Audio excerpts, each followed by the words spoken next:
Hello and welcome to the Rippling Pages podcast. This is the podcast where we craft and curate conversations with the world's most interesting writers to inspire your reading and your writing. That's what we usually do, but today I'm joined by someone who works with some of the world's most interesting writers, helping them craft and curate their work. Rali Chorbadzyiyska is an editorial consultant at Rali Editorial, where she collaborates with renowned authors to refine their stories and elevate their voices. Over the years, Rali has worked at Penguin RandomHouse, Faber and Canongate before going independent and launching her own consultancy in 2025. From manuscript assessments to structural edits to final proofreading, from the kernel of an idea to the finished book on the shelf, Rali has seen it all when it comes to publishing. In the latest edition of Ask the Curator series, we're asking the editor what the road to publication really looks like. Rali was awarded a Rising Star Award this year by the printing charity for her work. She lives and works in London. Rali, welcome to the Rippling Pages. Thank you so much. Thank you, Liam. And thank you so much for having me.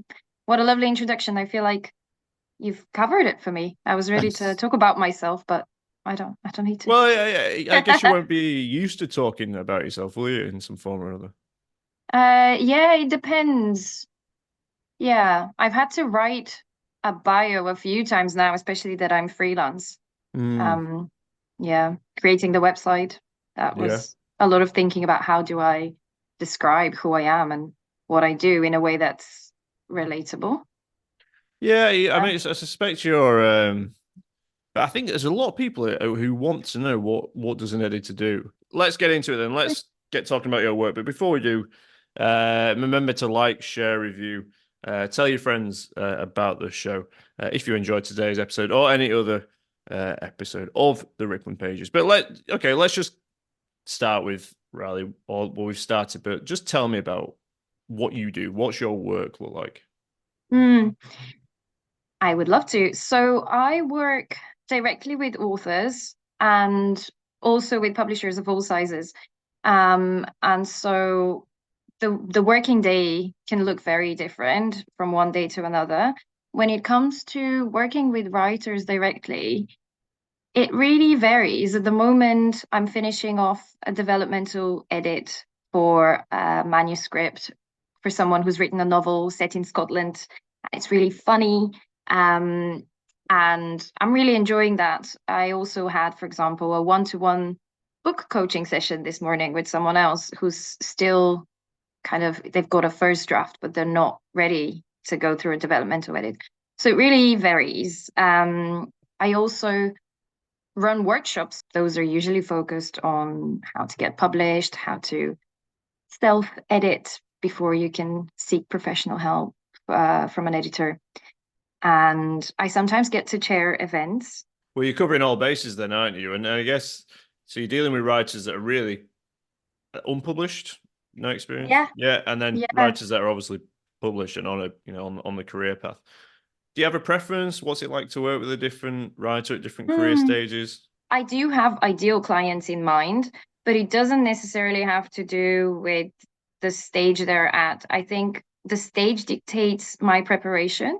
So if you're an earlier career writer, then there's a bit more, I would say teaching for the lack of a better word that goes into it. Even if I'm only writing notes, there's a bit more explanation on why I suggest what I suggest. Not to say that if someone's an experienced writer, I won't tell them why I suggest what I suggest, but it just might involve more kind of assumed context if someone's more advanced in their writing career. And yeah, my ideal clients are lovely people I get along with, hardworking and receptive to feedback. But I think that's what any editor would say. Yeah, how hard is it to? I mean, it's hard to take feedback, isn't it? But how Yeah. important is that in the journey? How important is it to take feedback? Well, I love feedback and I think I appreciate it's such a vulnerable process, especially for writers. And hopefully they feel supported in an interaction with an editor and they feel like that feedback is coming from an educated place and a place of support and yeah, just passion for good writing. And it's important to advance. I feel like I would love feedback as well. So when I work with people, I do ask them for feedback, and it's good to practice it as a way to continuously improve what you're doing. Is there a difference in between the clients or the writers that you worked with in the publishing houses and the writers that you work with now? More often, it's about someone's personality. Sometimes I have been surprised. I would work with someone who's published like double digits in terms of titles, and they're still a little bit insecure about a certain aspect of their writing. It just shows that, again, it's such a vulnerable process, and you need to be patient and understanding, and also you need to be a good champion when you're an editor of that person's work. So yeah, you can come across any kind of writer when you're working with them directly, even if it's, in a publishing house or freelance. Yeah, that's interesting. So the writer that's published 11 books is still vulnerable to Mm. criticism and feedback. What are the strategies that you have to work around that then? And how perhaps can someone who is writing, what strategies can they develop that Ooh, can help them in that process? Because you need a level of robustness, don't you, to be a writer? Because it is a personal thing. You're putting out there and people are commenting and giving critique. But how do you develop a strategy or how would you advise people develop strategies to both perhaps receive it and give it? I might not have, a bulletproof answer to this, but my thoughts are, to begin with your editor, you're kind of in control of who gives you feedback at those early stages. And your early readers, maybe your family, your friends, you're in control to a certain extent, because you should be aware, if your dream is to be a published author in any form, traditionally hybrid, self-published, once you publish your work, Goodreads comment section and reviews is going to be, out of your control. And so take advantage of being in control in the early stages and seek the advice of people you respect, people that are avid readers and people who care about you. So they will be able to hopefully deliver feedback and criticism in a caring way. Yeah, in terms of the editor, hopefully it's someone you trust. And even if there's a level of defensiveness, I hope that advice sinks in with time, or can do. And I think you're spot on in, with experience, hopefully writers also develop confidence and realizing, and they would realize eventually, I guess, that they're not trying to please everyone, because that's impossible. So my hope is that positive feedback will stay with them for longer, and it will eventually matter more. Do you have strategies? Do I have strategies? Just in, yeah. I wouldn't say I would say that I think it's that thing of trust, finding the people that you trust. And I think it's also about it's easy to sort of look at the criticisms, and because you want to be someone who is receptive to it. I think it's really important that you become receptive to it.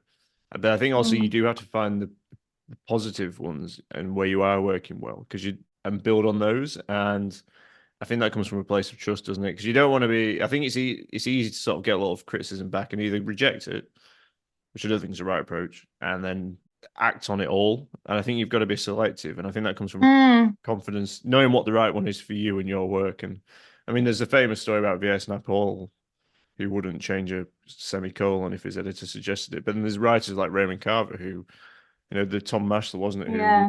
would, and we're talking completely different scale here, but he would leave it with him and he'd change it. I think he'd change it radically, wouldn't it, to sort of who we Yeah. know Carver to be today. So I think it just comes from a level of experience as well, and you just got to try and be quite robust, I think, because you are putting personal stuff out there. For sure. And it just comes with experience, doesn't it? I think. So I want to say have a strategy so much, but I think expose yourself to it as much as you can, maybe. Yeah. And also, one, I think, quick tip is remind yourself that it's like a moment in time. You're being assessed on something, yes, you've created and you've put out there, but it's not an assessment of your potential. So what you produce next can be even better. It's not like feedback or criticism in case it's negative. It's not really equal to all you are. It's just based on a very specific output. Yeah, that's a good point. I think also enjoy it when you do get whether it's a rejection, feedback, or a criticism, because at least you know someone has read your work and engaged with it. And we live in a world where there's so many people putting stuff out there. Like the fact that Yeah. someone has spent time and to articulate some level of response to your work, I think I think it's a really positive thing. So I do quite like it when, and I know I've had a lot of writers on the podcast and they've published a lot of books like you will have had, and they still get rejections. They're still getting feedback. Yeah. Like I said, the writer that's got 11 books, they still can improve. They still can. And there's a lot of people out there that are going to quite happily praise you and, build you up. And it's, there's a few people that will, and they might not always mean that either. They might not always mean there's a few, there's a level of it that there is a lot of bluster sometimes. And but I think that's really important that you focus on the positives too, which is what you seem to be saying. It's not just about feedback and criticism, it's about championing voices and elevating them. And that's what you say on your website, and that's part of your values, isn't it? Yes, absolutely. It's probably what I enjoy a lot about editing and also going freelance. One of the things that I wanted to do more of, and one of the reasons why I wanted to go freelance, is that I wanted to work directly with authors. That's what I've always found the most enjoyable about working in editorial in-house. And yeah, when you're freelance, you get to do that. Was that the biggest change? Was that what precipitated you going independent? It was a few kind of factors. That was my ideal scenario of what I would like my working life to look like. And also, I really wanted responsibility and to be developing my own skills. So when you're working in-house, you do have a list that you're working on. And because of how publishers work, that list is somewhat defined by genre, or yeah, it could be fiction, nonfiction, and then within that, there can be further, not limitations, how do I say it? Labels. Anyway, at the moment, I can have clients working on very different projects. And to me, that's valuable because it gives me variety in my workload, but also exposure to different expectations, reader expectations, writer expectations. I would still say there's specific genres I have expertise in compared to others, and there's clients that I won't be the best fit for. I don't work with popular science nonfiction or any serious nonfiction. I do tend to focus on things with a narrative, so fiction and narrative nonfiction. But yeah, I've learned so much. And even getting that award from the printing charity, that's been a game changer. And it's enabled me to go on courses with the Chartered Institute for Editorial Professionals, get accreditation from them. That's been really exciting. And being freelance has meant a lot of creative freedom. So I would say I've got a lot of ideas at all times, and it's fun to be able to explore them and have more time to dedicate to running an Instagram and organizing events, that kind of thing that would be, you can still do it when you're working in-house, of course. And there's good examples of people who are very successful in their publishing careers and their creative output. Maybe for me, it's just being easier to do it on my own. I mean, it's hard. I mean, you're also talking about things like marketing, self-promotion. Right? Do writers have to do that now as well? Do they have to be a bit more fluent in Yeah. that? Yeah, I'm sorry for all the writers that don't want to hear that. But it really makes a difference. And I'm having to advise writers that are considering self-publishing, hybrid, and traditional. And to be honest, your own label, like developing a brand for yourself, like making your name recognizable, is useful no matter what route to publication you choose. I'm sure any in-house publicity team would appreciate a new author with a platform or with, I don't know, strong ties to a local bookshop or a local community. What do you mean by that? Sorry. The ties to a community, Mm. or so, for example, if an author is part of a book club or a writers group, and that leads to, you know, connections to other writers, to other readers, that could, I think, could mean something. From a When sales you get perspective. published, or more just reaching audiences, sales, but also marketing slash publicity. From a sales perspective, yes, connections to bookshops for sure. If you have a local bookshop and you get published and that local bookshop becomes your champion, then that's lovely and great news to a sales team, I'm sure. Or can host an event for you. Wow. So yeah, get into your local networks, get out there, and not just social media then, isn't it? It's about person. It's about being out there. It's about we've connected in that way. And I think, but there are some really meaningful connections you can make. Mm. And I enjoy it. I enjoy it. I enjoy it as well. I think people that love reading and books are really nice on Instagram and generally supportive. I say Instagram because that's the platform I use the most, but Book Talk is huge, I'm sure. What for you then is what's the top tip? I hate that word. I hate that phrase, but I think we have to ask you Why? this. Yeah, top, No. it's a bit cheesy, isn't it? What is it for you that if there was a one piece of advice that you could give to a writer that might be listening? Uh, I wish I Apart had from prepared. Yeah, come I and wish buy I had. your services, but it don't Okay, have to no, be. It I've don't have got to be it. one. I've got It it. don't have to be one. But I've got it. My top tip would be to read. And I think when you're an editor or a writer, reading has been ruined for you. So what I mean by read is not just for pleasure, but to learn from what other people are doing and from what's been published. And it doesn't mean you'll always love it, but even figuring out what you don't like and the reasons why you don't like a certain way of writing, for example, that's very useful for your own craft. And it's not necessarily free because you have to pay for books, and I think that's right to do. But it's free in terms of anyone can invest in books and try to be reflective and analytical when they're reading other people's works before investing in courses or working with editors or looking for agents. I love that. And it will really make you a well-informed uh, person in terms of the market placement of things as well. You Definitely, know, I love what's that. I love popular. that. Yeah. I think people think there's a golden key to writing and getting published, and it's who you know and all that. But I think fundamentally, as you just said, it's about reading and Mm, it's about writing. You've got to, one way or another, you've got to like books, you've got to be interested in books, and you've just got to write something. You just got yeah. to get out and get writing. I like that critical Yeah. reading. From a there was a level in there that, as well of you've got to enjoy it. You've Oh, got to read yeah. widely, but also just be quite, try and develop a bit of an eye for what's going on. Really, I love that, Mhm. Rally. I think that's great advice. And I guess then, just for you, is there a book that you're looking forward to that might be coming out soon, or that you've read this year that I think is everyone else should be reading? Yes.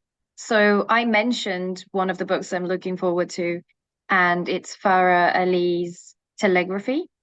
And that's coming out 15th of January 2026 from CB Editions. And it's very literary. Um, centers around the character of Annie, Mm. who's very interesting and suffers from ailments with unknown nature. Mm. That's yeah, that's kind of only the beginning of it. Interesting. And another book that I'm looking forward to, well, I've already read it, but you could all read it next year, and it's called The 10-Year Affair by Erin Sommers, and it's a novel about adultery, Okay. but it's very funny. So yeah. Very, very, very matter of factly said. I like that. Farah, maybe I can get Farah on the show. Maybe I can, if it's something that you're really excited about, maybe that could be the first rippling page he recommends, and we can get maybe we could get That her would on be the show. that would be amazing. Yeah, and I've had Yeah. CB editions on before with Caroline Clark, the poet, and that was an amazing Hmm. episode. Yeah, maybe we can see if we can work that out. Well, Rali, it's been an absolute pleasure talking to you. Thanks for giving an insight into the publishing industry, to writing, top tips and advice. How can people get in contact with you and if they're interested in working with you? Well, thank you so much, Liam, for having me and the Rippling Pages. And thank you to the Rippling Pages listeners for listening. You can find me on my website, which is rallyeditorial.com. I'm also on Instagram at Reading Rally. Reading Rali editorial, brilliant. A quick Google search, I'm sure, will bring you up. Yes. Right, and then Yeah. if you look through my followers, you'll find Rali. And then obviously we'll be putting links out for the show anyway. Oh, Riley, it's been a pleasure. I've really enjoyed your time. Thanks Thank so you. much for giving up Me what I too. suspect is a very busy schedule that you have, supporting reading writers, editing them, critiquing them, championing though as well. That's the message I Championing. got. Yeah. Championing them as well. But for now, Riley, thank you so much for being on the Rippling Pages. Thank you. Thank you so much for having me.